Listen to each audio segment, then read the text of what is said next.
Bem-vindos à nossa análise. Nosso foco hoje é desconstruir, de forma totalmente imparcial, uma estrutura teológica bem específica, o aconselhamento bíblico. Vamos usar apenas os documentos originais para entender como essa visão de mundo funciona por dentro e quais são os seus pilares.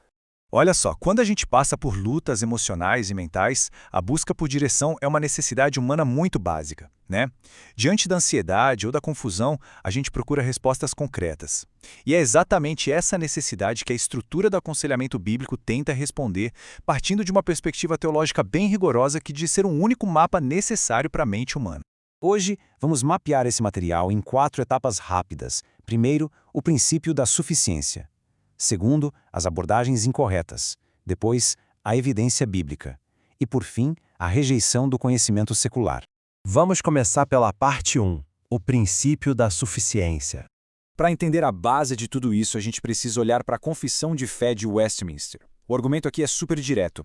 Absolutamente tudo que é necessário para a vida e para os nossos dilemas está contido nas Escrituras, ou pode ser deduzido delas.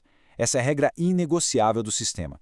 Não é só um guia moral, sabe? É a crença de que o texto tem respostas completas para qualquer crise psicológica que alguém possa enfrentar. Seguindo em frente, parte 2. Abordagens incorretas de aconselhamento. Bom, para entender o que esse modelo defende, a gente precisa ver o que ele rejeita totalmente. A fonte aponta 3 abordagens que são vistas como erros muito graves na hora de aconselhar alguém. O primeiro erro apontado na fonte é a chamada abordagem do encaminhamento. Segundo o texto, é um erro teológico gigante separar a vida em questões puramente espirituais e questões emocionais. Encaminhar alguém para um psiquiatra ou terapeuta? Bom, para essa visão, isso significa duvidar da capacidade do aconselhamento religioso de lidar com o sofrimento humano de forma completa. Depois, a gente tem a curiosa abordagem da aspersão. Basicamente, a fonte rejeita a ideia de pegar métodos seculares da psicologia e só dar uma salpicada de religião por cima. Fazer uma oração no começo da sessão ou usar um verniz cristão superficial não é o bastante segundo o texto. Eles se recusam categoricamente essa mistura entre a ciência moderna e a fé. E o terceiro método rejeitado é a abordagem da concordância. É aquela ideia de usar o texto sagrado como um manual de concertos rápidos, sabe? O argumento é que a Bíblia não serve como um dicionário de autoajuda, onde a gente procura pílulas isoladas de sabedoria, mas sim como um guia profundo e conectado para todas as áreas da vida. O que nos leva à parte 3, a evidência bíblica. Tendo descartado esses 3 métodos, o material precisa se sustentar com provas dentro da sua própria lógica, não é verdade?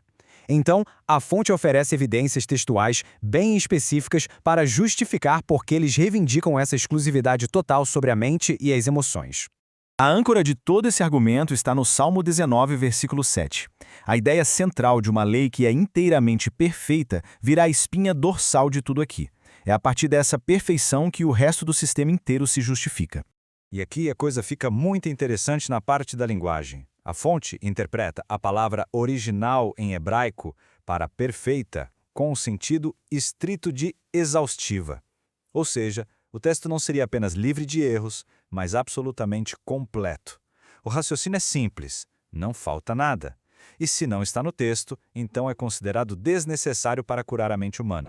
Esse argumento ganha ainda mais força com a citação da segunda carta a Timóteo. O foco aqui é na promessa de que o texto capacita a pessoa para toda a boa obra, sem nenhuma exceção. É uma declaração de que eles têm total autonomia para lidar com os desafios da vida. Para fechar essa lógica, a fonte cita o teólogo Wayne Grudem. Ele enfatiza um raciocínio muito direto. Se ajudar alguém a superar uma depressão ou ansiedade profunda é considerada uma boa obra, então as instruções completas para fazer isso obrigatoriamente já têm que estar no texto. Faz sentido dentro dessa lógica, certo? E, finalmente, a parte 4, a rejeição do conhecimento secular.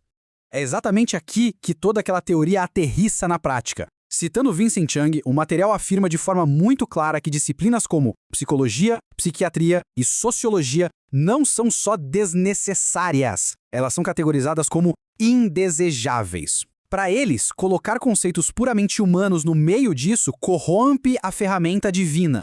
A fonte termina essa postura irredutível com uma analogia muito forte. Sob essa visão de mundo, tentar integrar terapias seculares com um texto que eles consideram perfeito é comparado literalmente a espalhar estrume de cavalo em cima de um filé mignon. É chocante mesmo, mas é uma imagem feita sob medida para mostrar como dentro desse modelo, misturar ciência secular com fé é visto como um absurdo total. O que nos deixa com um pensamento final super provocativo. Olhando para tudo isso, a grande pergunta que fica é onde e como a gente traça as fronteiras do cuidado humano? Como é que diferentes visões de mundo conseguem navegar por essa tensão enorme entre uma doutrina religiosa absoluta e os métodos da ciência secular? É um debate profundo sobre as bases de como a gente entende e cura a nossa mente. Bom, a gente fica por aqui. Muito obrigado por acompanhar essa análise